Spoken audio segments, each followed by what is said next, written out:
Imagine a ship so grand, so luxurious that it was called unsinkable, a marvel of human engineering, the pride of its creators, and the dream voyage for its passengers. But destiny had other plans. In just a few short hours, that very ship, the Titanic, met a tragic end on its maiden voyage. It took 3 years to build this magnificent vessel, but it didn't even take 3 hours for it to vanish beneath the icy waters of the Atlantic Ocean. Even today, the Titanic lies in one of the deepest parts of the ocean, in a place so dark and so mysterious that not even sunlight can reach it, a place known as the Midnight Zone, a realm of eternal darkness where the echoes of that fateful night still linger. But how did the unsinkable Titanic meet such a tragic fate? What really happened on that cold April night? And what secrets are still buried deep beneath the ocean's surface? In today's video, we're diving deep into the full story of the Titanic, from its grand creation to its tragic end. This is a tale of dreams, pride, and heartbreak that changed history forever. So, make sure to watch till the end,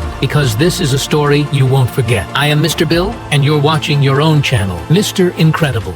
Imagine a ship so grand, so magnificent, that it was called the greatest moving object ever built by human hands. A floating palace, crafted with unmatched luxury and brilliance. This wasn't just any ship, it was the Titanic. The story begins in 1909, on March 13th, when construction of the Titanic began. Exactly 3 years later, on March 13th, 1912, this marvel of engineering was completed. But here's the shocking part. The cost of building the Titanic back then was $7.5 million.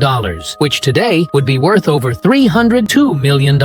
At that time, the Titanic wasn't just the largest ship, it was the largest moving structure ever created. But how big was it, really? Just look at its propellers. 3 colossal propellers, each one 3 times the size of a human being. If a single propeller was that enormous, imagine the sheer scale of the entire ship. And here's something even more astonishing. The Titanic was designed and built without any 3D designing technology. Every inch of that massive ship was crafted manually, drawn by hand, and assembled piece by piece by human hands. 15,000 workers were involved in its construction. Imagine the challenge of managing such a huge workforce over a century ago. The Titanic's full name was RMS Titanic, and it was built by the White Star Line Company. But did you know the Titanic wasn't the only giant of its time? White Star Line also built 2 sister ships, RMS Britannic and RMS Olympic, both the same size as the Titanic. So, why does the Titanic stand out as the most legendary of them all? It wasn't just about size, it was about luxury. The Titanic was designed to be the most lavish, the most extravagant ocean liner in history. Inside, it was like stepping into a world of royalty. Imagine private swimming pools, Turkish baths, luxurious smoking rooms, elegant cafes, personal gyms, and lavish refreshment rooms. No expense was spared to make it the most opulent ship of its time. But this floating palace, this symbol of human achievement and luxury, would soon become a name forever etched in history, for reasons no one could have imagined. As soon as the Titanic was completed, excitement spread like wildfire. Everyone wanted to be part of its first journey. People from all walks of life were desperate to get a ticket, dreaming of experiencing the grandeur of the world's most luxurious ocean liner. But little did they know, they weren't just buying a ticket for a voyage. They were unknowingly purchasing a ticket to their own doom. Why were people so confident? Why did they feel so safe on a ship that would soon face one of the most tragic fates in maritime history? It was because of one bold claim: the Titanic is unsinkable. The builders of the Titanic, White Star Line, boasted that their masterpiece was indestructible. They said, "Not even God himself could sink this ship." These powerful words gave people an unshakable sense of security.